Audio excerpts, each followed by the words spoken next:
Hi again, everybody, and welcome back to SDI Coffee Break. And hopefully you've seen the last video of this series. We introduced Mauricio Corona, who's one of the key guys in ITIL4. He's on the architect team. So Mauricio, I think certainly what I'd like to know a little bit more in all sense, really, from practitioner to expert, to whatever you want to call somebody who really knows what they're doing in this industry these days, what ITIL is, what it means, and what it means for everybody. So maybe, I think if I was going to ask you the first question, it'd probably be, well, why ITIL4? You know? Yeah. Why ITIL4? What does that mean? That's a great question, Day, and I think that it's a really nice one in order to start this series. I think that, well, one of the main things to consider is that digital economy is putting a lot of pressure in companies across the globe.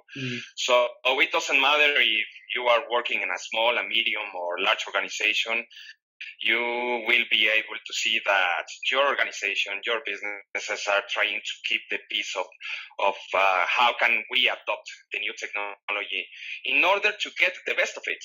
One of the main issues that we had previously, it was like, well, how can we translate services into value? But right now is all of those services are already based in technology, and right now we have tons of technology, but we really do not know what exactly to do and how can we get the best of this technology. So companies are trying to keep the pace of change in our world, and these organizations and professionals are constantly looking for some kind of guidelines, some kind of frameworks, some kind of best practices. But the main concern right now is that those best practices should be agile, should be lean, should be really flexible, and that's why we start the evolution of ITIL.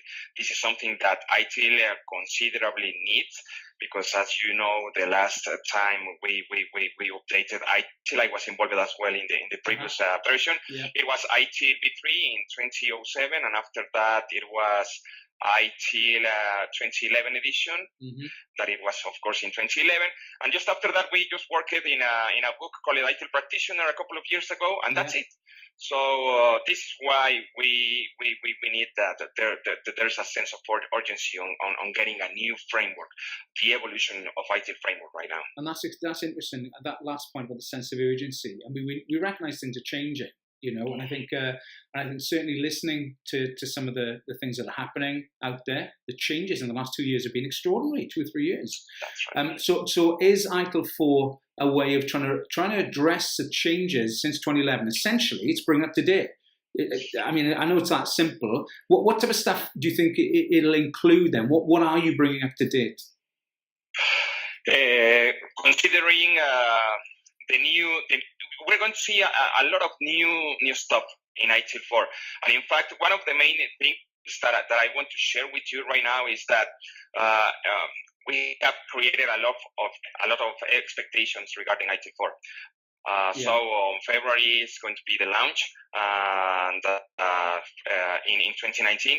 And what you will see there, what exactly are we going to get from ITIL4? Well, please consider that it's the foundation level. That's the way it's called, and it doesn't mean that you are going to learn some foundation stuff.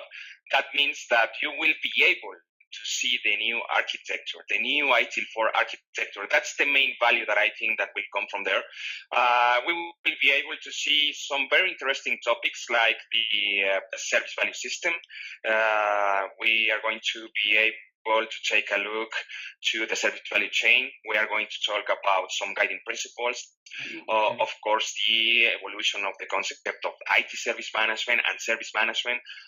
We're going to see a lot of things regarding how can we translate this service management in the digital service management stuff. So I think that those are some of the key hot topics that we will be able to find in this framework.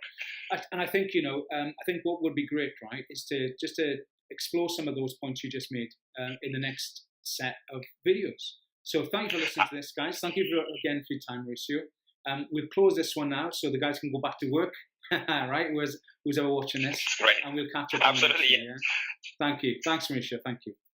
Pleasure.